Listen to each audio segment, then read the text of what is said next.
جدید ٹیکنالوجی نہ ہونے کی وجہ سے اس دور میں سمندر میں موجود جہازوں کو ایک دوسرے سے رابطے میں رہنا پڑتا تھا، یعنی سفر کے دوران اگلا جہاز اپنے پیچھے آنے والے جہاز کو ریڈیو میسیج کے ذریعے صورتحال بتاتا رہتا تھا۔ ٹائٹینک پر یہ ذمہ داری سینئر آفیسر جیک فلپس کی تھی، جو اس وقت وائرلیس ریڈیو سسٹم کو آپریٹ کر رہے تھے۔ ٹائٹینک جب اپنے سفر کے آدھے راستے پر پہنچا تو اسے اپنے سے آگے ایک فرینچ اوشن لائنر لا ڈورین سے راستے میں آئس برگ ہونے کی فرسٹ وارننگ ملتی ہے۔ سینئر آفیسر جیک فلپس اس وارننگ کو کیپٹن سمتھ تک پہنچاتے ہیں، مگر اس وارننگ پر کوئی خاص توجہ نہیں دی جاتی اور جہاز کی رفتار کو بھی کم نہیں کیا جاتا۔ جہاز اپنی پوری رفتار سے چلتا رہتا ہے اور اس کے مسافر جہاز پر جشن مناتے اپنی منزل کی جانب گامزن ہوتے ہیں۔ اسی طرح جہاز اپنے سفر کے 4 دن مکمل کر لیتا ہے۔ 14 اپریل کو جیسا کہ ٹائٹینک کو سفر پر 4 دن مکمل ہو جاتے ہیں، پے در پہ 7 آئس برگ کی وارننگ موصول ہوتی ہیں، جن میں آگے سفر کے راستے پر برفانی چٹانیں ہونے کا بتایا جاتا ہے۔ ویسے تو سمندر میں برفانی چٹانیں تو موجود ہوتی ہی ہیں، لیکن جیک فلپس کو ان وارننگز نے پریشان کر دیا تھا۔ اس کی وجہ ٹائٹینک کی تیز رفتاری بھی تھی۔ فلپس نے ایک کے بعد ایک وارننگ بغیر وقت ضائع کیے کیپٹن سمتھ تک پہنچا دی، مگر حیران کن طور پر ان تمام وارننگز کے باوجود کیپٹن سمتھ نے جہاز کی رفتار ذرا بھی کم نہ کی۔ ٹائٹینک کے اس پہلے سفر پر ٹائٹینک کو بنانے والی کمپنی وائٹ سٹار لائن کا چیئرمین جوزف بروف اس میں موجود تھا۔ کہا جاتا ہے کہ کیپٹن سمتھ نے ان تمام وارننگز کا جب بروس کو بتایا تو اس نے انہیں اگنور کر دیا اور جہاز کی رفتار کم کرنے سے انکار کر دیا۔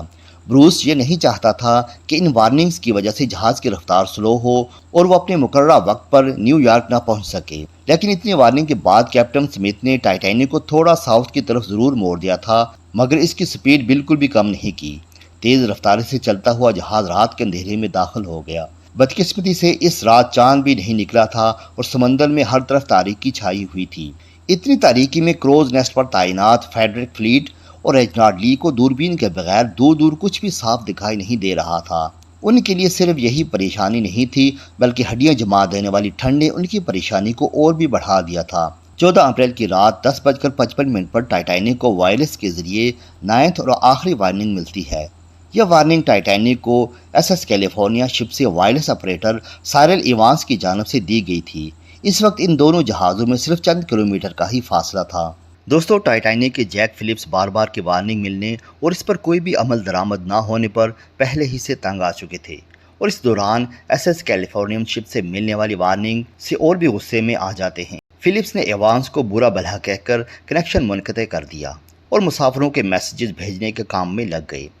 فلپس نے ایس ایس کیلیفورنین شپ کی جانب سے دی گئی آخری وارننگ، جس میں یہ کہا گیا تھا کہ راستے میں بے تحاشا برفانی چٹانیں ہونے کی وجہ سے جہاز آج کی رات مزید سفر نہیں کرے گا، اسے کیپٹن سمتھ کے ساتھ شیئر نہیں کیا۔ کیپٹن فلپس کے وہم و گمان میں بھی نہ تھا کہ اگر یہ وارننگ بتا دی جاتی اور ٹائٹینک بھی ایس ایس کیلیفورنیم شپ کی طرح رات کو رک جاتا تو وہ ڈوبتا ہی نہیں اور تاریخ میں ٹائٹینک کا ذکر اس کی تباہی سے نہیں بلکہ اس کی کامیابی کے لیے جانا جاتا۔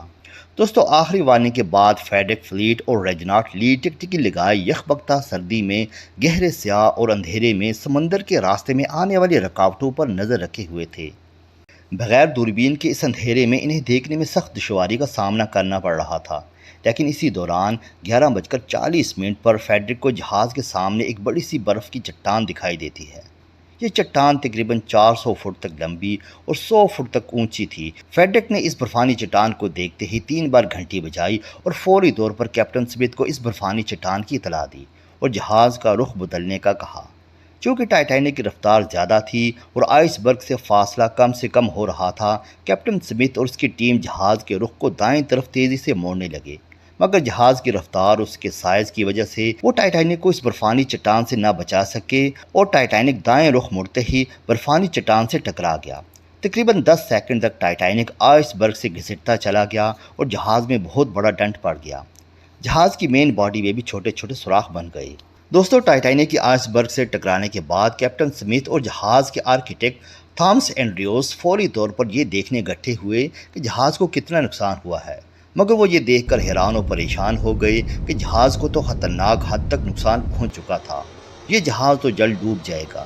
وہی ٹائٹینک جس کے بارے میں کہا جا رہا تھا کہ یہ انسنکیبل جہاز ہے، دوستو جیسے ہم نے آپ کو پہلے ہی بتایا تھا کہ جہاز کے سیفٹی فیچرز میں سے ایک فیچر یہ بھی تھا کہ اس کے حل کے 16 واٹر ٹائٹ کمپارٹمنٹ میں سے اگر 4 میں بھی پانی بھر جاتا تو جہاز ڈوب نہیں سکتا تھا، مگر بدقسمتی کہیے کہ آئس برگ سے ٹائٹینک کا ٹکراؤ اس قدر شدید تھا کہ اس کے 16 میں سے 6 کمپارٹمنٹ ٹوٹ چکے تھے اور ان میں تیزی سے پانی داخل ہو رہا تھا۔ اب اس انسنکیبل جہاز کا ڈوبنا لازم تھا۔ جہاز پر زندگیوں کو بچانے کے لیے 2 سے 2.5 گھنٹے کا وقت تھا۔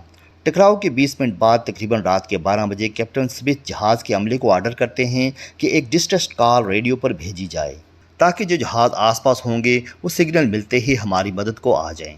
Radio signal operator Jack Phillips radio signal بھیجنا شروع کر دیتے ہیں مگر کہیں سے رسپانس نہیں ملتا۔ فلپس بار بار سگنل بھیجتے ہیں۔ آخرکار 20 منٹ کے بعد ایک جہاز RMS کارپیتھیا جو ٹائٹینک کے ریڈیو سگنلز کو کیچ کرتا ہے، ریڈیو آپریٹر جیک فلپس سے بات کرتا ہے اور جہاز کو مدد کے لیے ٹائٹینک کی طرف موڑ دیا جاتا ہے۔ مگر مسئلہ یہ تھا کہ RMS کارپیتھیا ٹائٹینک سے 107 کلومیٹر کے فاصلے پر تھا۔ اگر یہ اپنی ٹاپ سپیڈ سے بھی مدد کو آتا تو 3.5 گھنٹے کا وقت لگتا۔ بہرحال جہاز کا عملہ فلیئرز اور راکٹس کو ہوا میں چھوڑتے ہیں تاکہ کوئی اور قریب ترین جہاز اسے نوٹس کرے اور ٹائٹینک کے ڈوبنے سے پہلے مدد کو آ جائے، مگر کارپیتھیا جہاز کے علاوہ کسی اور جہاز سے کوئی بھی رسپانس نہیں آیا۔ اس کے ساتھ ہی کیپٹن سمتھ آرڈر کرتے ہیں کہ پیسنجرز کو لائف بوٹس میں منتقل کیا جائے۔ پروٹوکول کے حساب سے شپ میں موجود عورتوں اور بچوں کو لائف بوٹس میں سب سے پہلے منتقل کیا جا رہا تھا۔ اس منتقلی کے ساتھ ہی پیسنجرز پینک میں آ گئے اور ادھر ادھر بھاگنا شروع ہو گئے۔ رات 1 بجے جہاز کے تباہ شدہ کمپارٹمنٹس پہ اتنا پانی بھر چکا تھا کہ جہاز کا اگلا حصہ پانی میں ڈوب چکا تھا اور اس کی وجہ سے جہاز کا پچھلا حصہ پانی سے باہر آ چکا تھا۔ جب جہاز کا ٹلٹ اس قدر ہو گیا تو جہاز پر افراتفری پیدا ہو گئی۔ ہر کسی کو اپنی جان بچانے کی فکر لگ گئی اور وہ لائف بوٹس پر سوار ہونے کے لیے لڑنے لگے۔ مسئلہ یہ تھا کہ جہاز پر لائف بوٹس کی تعداد صرف 20 تھی اور زیادہ سے زیادہ ان بوٹس میں 1200 لوگ سوار ہو سکتے تھے، لیکن ٹائٹینک جہاز پر 2200 لوگ سوار تھے۔ رات 2:05 پر آخری لائف بوٹ ٹائٹینک سے سمندر میں اتاری گئی، لیکن جہاز میں ابھی بھی 1500 لوگ موجود تھے۔ جہاز پر موجود کچھ لوگوں نے لائف بوٹس پر سوار ہونے کے لیے دھینگا مشتی بھی کی، مگر کچھ لوگوں نے اسے اپنا مقدر سمجھ کر جہاز پر رہنے کو ترجیح دی۔ بالآخر رات 2:20 پر جہاز 2 ٹکڑوں میں ٹوٹ گیا اور آہستہ آہستہ پانی میں مکمل ڈوب گیا۔ دوستو انسنکیبل جہاز یعنی کبھی نہ ڈوبنے والے جہاز کو پانی میں ڈوبنے میں 3 گھنٹے بھی نہیں لگے۔ 1500 کے قریب لوگ جو جہاز پر موجود تھے ان میں سے کچھ تو جہاز کے ساتھ ہی ڈوب گئے یا جنہیں تیرنا آتا تھا انہوں نے یخبتہ سمندر میں چھلانگ لگا دی اور ہائپوتھرمیا سے مر گئے، کیونکہ اس وقت سمندر کے پانی کا درجہ حرارت -2 ڈگری سیلسیس تھا اور اس ٹیمپریچر میں انسانی جسم محض چند منٹ ہی گزار سکتا تھا۔ جہاز کے کیپٹن ایڈورڈ سمتھ کے بارے میں کہا جاتا ہے کہ وہ آخر تک جہاز پر موجود رہے اور ٹائٹینک کے ساتھ ہی ڈوب گئے۔ دوسری طرف کچھ لوگوں کا کہنا ہے کہ انہوں نے خودکشی کر لی تھی، خود پر گولی چلا لی تھی۔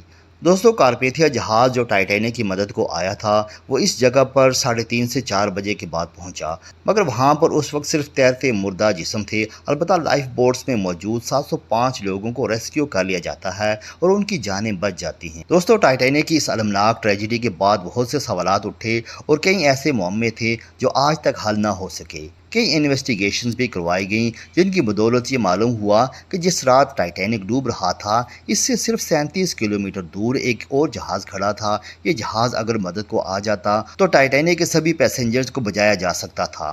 دوستو اس جہاز کا نام تھا SS کیلیفورنین۔ یہ وہی جہاز تھا جس نے ٹائٹینک کو آئس برگ سے ٹکرانے کے 1 گھنٹہ پہلے آخری میسج کیا تھا، جس نے واضح پیغام دیا تھا کہ احتیاط رکھنا، آگے بہت سے آئس برگ ہیں۔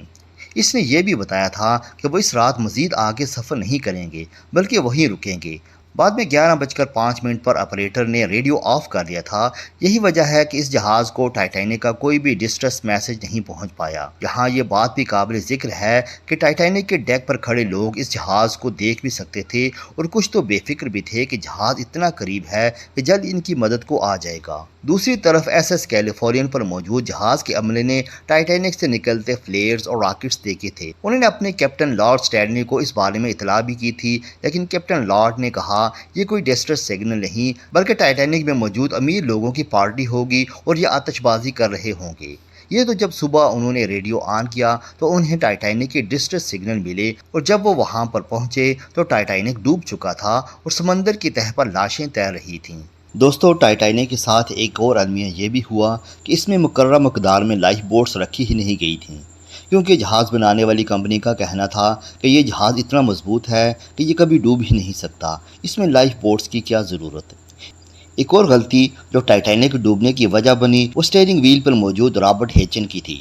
جب جہاز کے اوپر سے وارننگ میسج آیا کہ سامنے برفانی چٹان ہے لہذا جہاز کو لیفٹ سائڈ پر موڑ دیا جائے، لیکن ہڑبڑی میں رابرٹ ہیچن اس میسج کو صحیح سمجھ نہ پائے اور جہاز کو دائیں طرف موڑ دیا، اور یہ ڈائریکشن جہاز کو آئس برگ کے اور قریب لے گئی۔ جب انہیں اس غلطی کا احساس ہوا تب تک بہت لیٹ ہو چکے تھے اور جہاز کو موڑتے ہی جہاز کا دایاں حصہ اس سے ٹکرا گیا۔